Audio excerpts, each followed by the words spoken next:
Assalamu alaikum, my dear students.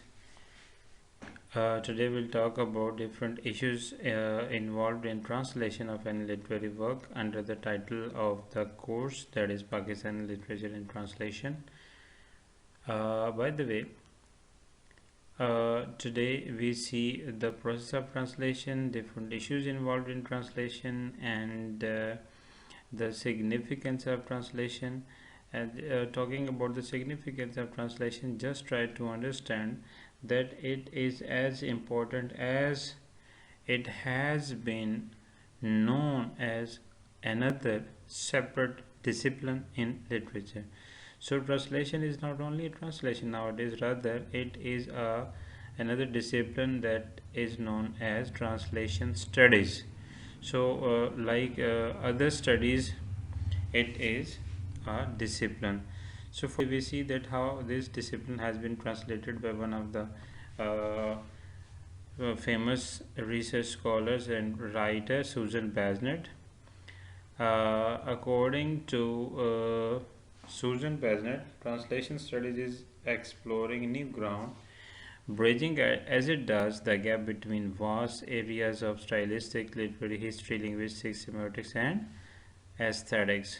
So translation जो है वो एक न्यू ग्राउंड है, जैसे कि मैंने बताया ये न्यू डिसिप्लिन भी है, तो ये एक न्यू ग्राउंड है जो ब्रिज कर रही है कौन सी गैप को ये फिल कर रही है, ब्रिज कर रही है स्टाइलिस्टिक, लिटरेरी हिस्ट्री, लिंग्विस्टिक्स और सेमियोटिक्स इनके दरमियान और एस्थेटिक्स के दरमियान में जो गैप था उसको ये चीज़ फिल कर रही है. Significance of translation studies, it's a new discipline as I have already told you, and no doubt it is a very paying discipline. आप देख लो कि दुनिया का कोई भी काम है तो कोई भी लिटरेरी वर्क है उसको ट्रांसलेट किया जाएगा और वो पब्लिश होता है तो वो उससे ट्रांसलेटर जो बहुत ज़्यादा पैसे कमाता है. और जहाँ तक बात है लिटरेरी वर्क्स की, तो ये आजकल ट्रेंड है कि लिटरेरी वर्क्स जो है उनको ट्रांसलेट किया जाता है. जैसे मंटो को लोग पसंद करते हैं तो उसको जब इंग्लिश में ट्रांसलेट किया खालिद हसन ने, तो अब मंटो को पूरी दुनिया जो है वो जानती है और इस तरह से उसको अंडरस्टैंड किया जा रहा है और उसकी पॉपुलैरिटी में ऑब्वियसली इजाफा हुआ है. अब लिखा हुआ मंटो ने है, लेकिन उसकी ट्रांसलेशन करके खालिद हसन ने न सिर्फ नाम कमाया है बल्कि उसने ऑब्वियसली पैसा भी कमाया. Okay, then perception about translation. ये दो किस्म की ट्रांसलेशन के बारे में परसेप्शन थी. एक क्या है कि जी वो कहते थे it's an activity that is mechanical rather than creative. So translator has been considered a mere imitator.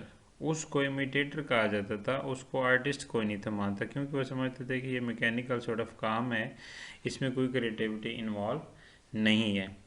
जबकि अगर हम ये देखते स्टेटस ऑफ अ ट्रांसलेटर, तो ट्रांसलेटर का स्टेटस क्या होता था कि उसको आर्टिस्ट पहले को ये बहस होती थी कि क्या वो आर्टिस्ट है या सर्वेंट है, साइंटिस्ट है, या क्या है कि is in between creative artist and imitative artist, ये उनके बीच में है.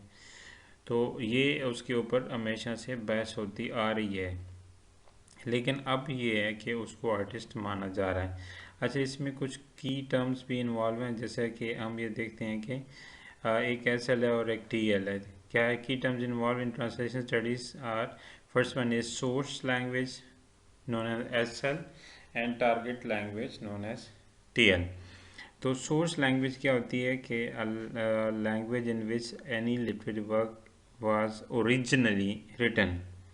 तो टारगेट लैंग्वेज क्या होती है कि language in which any literary work is going to be translated, यानी जिसमें ट्रांसलेट किया जाएगा उसको टीएल कहेंगे और जिसमें पहले से लिखा गया उसको सोर्स लैंग्वेज कहेंगे. Then here are some of the basic issues involve in translation. For example सबसे पहले हम देखते हैं तो लैंग्वेज एंड कल्चर की बात होती है. Obviously language and culture these are two different terms but they are having close connection in between. We cannot separate culture from language. कोई भी दुनिया की जो लैंग्वेज है उससे हमें कल्चर जो है वो उसकी झलक नज़र आती है. फॉर एग्ज़ाम्पल मैं अगर आपको बताऊं तो हम आमतौर पे प्रोवर्ब जो है ना वो सुनते आए हैं अपने बड़ों से और पढ़ते भी आए हैं। उर्दू में भी हमने ये देखा है एक टर्म यूज़ होती है, आप सॉरी मुहावरा होता है जिसको कहते हैं ज़्यादा गुड़ डालो उतना मीठा, जितना ज़्यादा गुड़ डालो उतना मीठा। इसका मतलब क्या हुआ कि गुड़ जो है ना वो हमारे इलाके की कल्चरल रिप्रेजेंटेशन करता है। इसी तरह कहते हैं जिसकी लाठी उसकी भैंस, ठीक है। तो जबकि इंग्लिश में इसको देखो तो माइट इज़ राइट है, माइट इज़ राइट तो उनके हवाले से होगा। अब लाठी और भैंस की बात है तो उसका ताल्लुक हमारे इस रीजन से, इस कल्चर से होगा, ठीक है। तो it's quite obvious that language does have the cultural elements और सिंबल्स इन इट। तो हम जो ट्रांसलेटर देखते हैं वो दोनों लैंग्वेजेस का एक्सपर्ट होना चाहिए, सोर्स लैंग्वेज का भी और टारगेट लैंग्वेज का भी। उसी सूरत में वो कल्चरल सिंबल्स को डी कोड कर सकेगा, वरना वो आसान नहीं होगा। अच्छा, इसी तरह से नेक्स्ट इशू हमारे पास है डिकोडिंग एंड डिकोडिंग। डिकोडिंग से मतलब होता है कि try if a translator is unable to understand the symbolic interpretation that is involved in the expression of the writers of the source language। अगर वो उसको नहीं अंडरस्टैंड कर पाएगा तो इसका मतलब वो डिकोड नहीं कर पा रहा, ठीक है। डिकोड होता है कोड ख़त्म करना। एवरी रिटन सेंटेंस और written word is basically a code. उसमें जो अल्फाज हैं उसमें मीनिंग जो छुपे हुए हैं वो उसके कोड्स हैं, उनको डिकोड करना ज़रूरी होता है तभी समझ आएगी।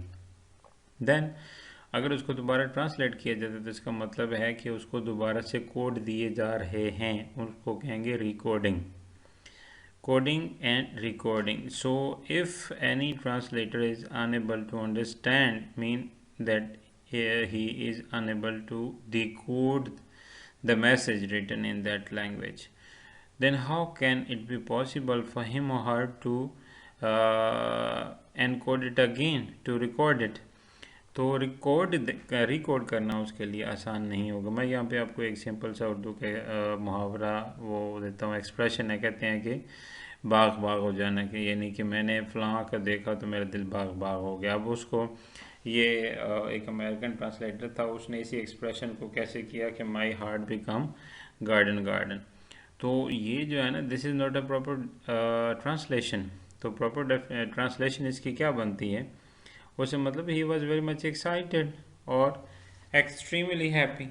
तो अब ये एक है जिसको वो अगर कोई ट्रांसलेटर डिकोड नहीं कर पाएगा, डिकोड करने का सिंपल मानी अंडरस्टैंड करने में ले लें, वो उसको डिकोड नहीं कर पाएगा तो उसको दोबारा से सही मानी में वो कन्वे नहीं कर पाएगा। Then problems of equivalence, yes, this is also an important problem और an important issue involve in translation process.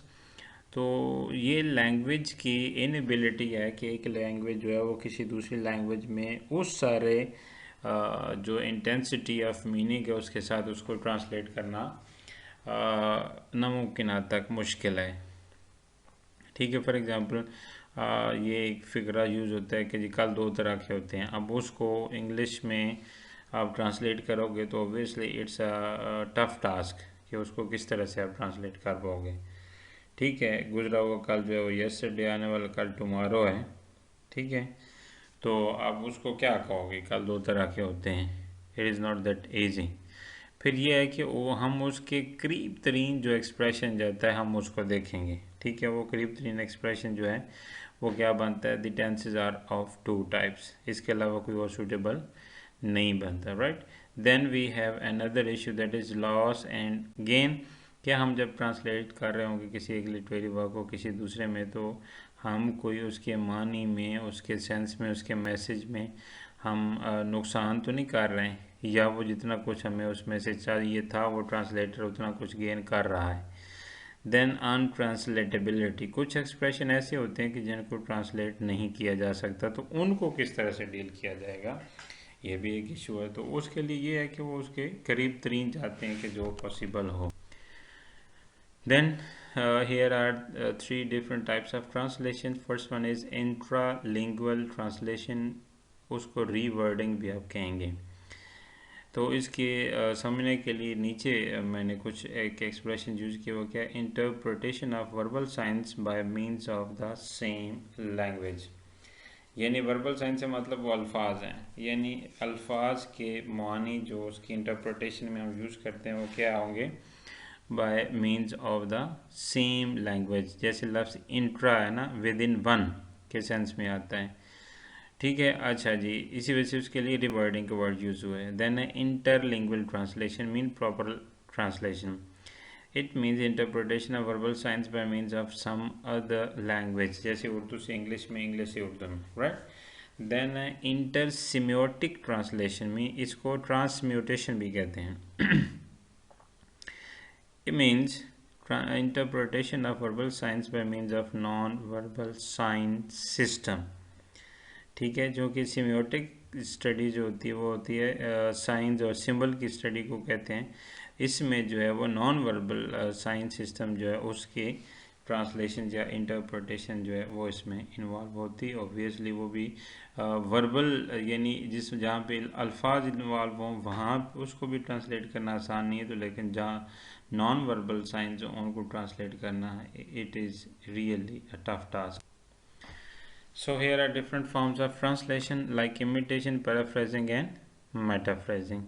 Imitation, that is mere copying, word to word translation. It is also, you may see it can be done. And then there is paraphrasing. It means that a paragraph or any piece of text that is supposed to be translated by the translator, then a translator may paraphrase the idea that is actually there in the piece of writing. So उस idea को जेन में रखते हुए वो उसको paraphrase किया जा सकता है। Then lastly we have metaphrasing. Yes, metaphrasing is also known as literal translation, which means word by word and line by line translation. So ये जो है ये भी translation जो है की जा सकती है और it is also in fashion. Lastly, we see specific problem of literary translation like different sentence structure, are there. In Urdu we have different sentence structure, and in English obviously we have different sentence structure. So obviously sentence structures are when sentence structures are different, then the translator will deal or will cope up these issues in a good way, so that the message may be conveyed to the reader who is reading a translated work properly. Then we see poetry and translation. So poetry is not that easy to be translated. Why? Because different expressions are there and different signs and symbol figurative languages involved, different literary devices and tools or techniques have been involved, have been found involved in poetry. Obviously that's the reason. So to poetry is comparatively different, difficult to translate. And by the way, different translator do opt to translate poetry in simple descriptive way, but few translator opt to translate poetry in a verse form, यानी को काफ़ी ऐसे हैं कि जो उसको translate करते हैं तो सिंपल डिस्क्रिप्टिव वे में, लेकिन कुछ ऐसे हैं कि जो उसको बाकायदा तौर पे मंजूम तर्जमा करते हैं, नज़्म की शक्ल में, शायरी की शक्ल में। Translating prose Translating prose is comparatively easy because prose is a simple descriptive form, and prose can be translated in the descriptive form. इसको प्रोज को जैसे कि वो लिखा हुआ भी होता है, इसी तरह से उसको ट्रांसलेट करना पोइट्री की निस्बत ईजी होता है. But if you take translation of different dramatic text, it is also comparatively difficult जब हम उसको स्टोरी या नावल या फिक्शन या प्रोज के साथ उसको डील कर रहे होते हैं ड्रामा को, तो वो ड्रामा जो है ना, उस ड्रामा में भी डिफरेंट ड्रामेटिक टेक्निक्स यूज़ होती हैं, फिगरेटिव लैंग्वेज और एक्सप्रेशन यूज़ होते हैं, तो उनको ट्रांसलेट किया जाता है। तो उसमें हमें ये सारा प्लॉट और स्टोरी और जो वो सारी चीज़ें उनको ज़हन में रख के उनको लेकर चलना पड़ता है। So to conclude the discussion, we can say that translation is a useful tool to understand the literature around the world, and then we see universalization of literature. There is there effect of universalization of literature can be seen, and we can say that literature can be uh, can be given to the all parts of the world. Then depiction of life of man temporally as well as temperamentally. Yes, here it is said that literature reflects human life.